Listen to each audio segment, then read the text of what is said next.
I'm Kerry, the writer behind When the Past Still Breathes on Substack. I write about psychology, lived experience, spirituality, and the stories we carry with us.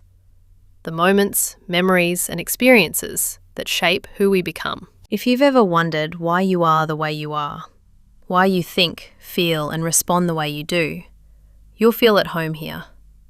Through When the Past Still Breathes, and now through this podcast, we'll explore the hidden threads that connect our past and present, and the stories that continue to live within us. Today's episode is inspired by my piece, The Heart Knows.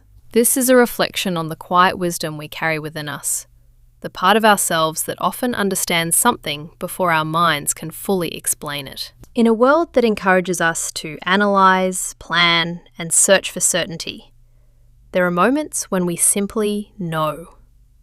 A feeling, an intuition, a recognition, or a quiet inner voice that guides us. In this episode, we'll explore what it means to listen to that deeper knowing, how our experiences shape our inner wisdom, and why sometimes the heart understands what the mind is still trying to figure out.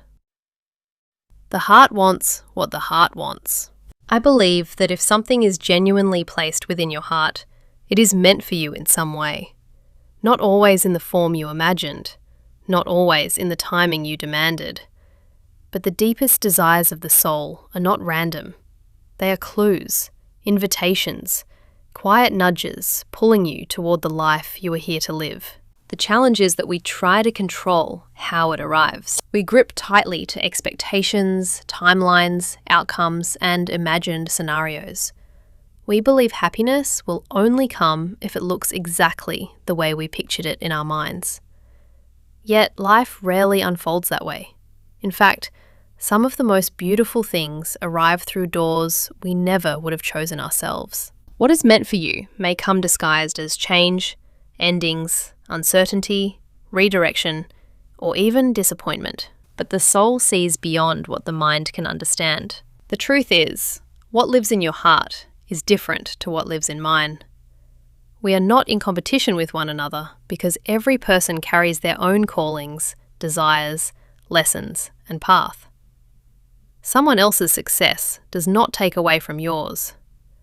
Someone else's gifts do not diminish your own. There is enough room for all of us to become who we were created to be. The heart does not scream over the noise of the world. It whispers. Its messages are soft, subtle, and easy to miss when the mind is overcrowded with overthinking, looping thoughts, fear, comparison, regret, or constant focus on what is not working. When we live trapped in the past or consumed by unhappiness, it becomes almost impossible to hear ourselves clearly. The mind creates noise. The heart speaks truth. Sometimes the greatest thing we can do is become still enough to listen, not to the fears, not to the opinions of others, not to the pressure of who we think we should be, but to the quiet knowing within ourselves. Your heart already knows what matters to you. It already knows what feels aligned. It already knows what brings you alive. The question is whether you are creating enough space to hear it. Perhaps this season is not about forcing answers or chasing outcomes.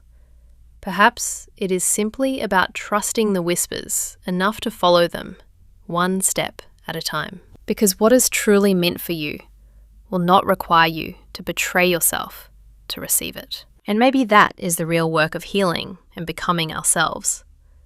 Learning to quiet the noise long enough to hear the truth that has been within us all along. A gentle reflection for you today. What is your heart quietly trying to tell you that your mind keeps talking over? Perhaps take a moment to sit with that question.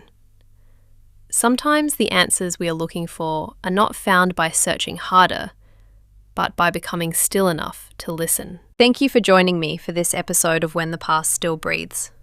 I hope these reflections have offered you a moment of connection, curiosity, and insight. If you'd like to read more of my writing, you can find me on Substack at When the Past Still Breathes. Until next time, take care of your story and listen closely to what it has to say.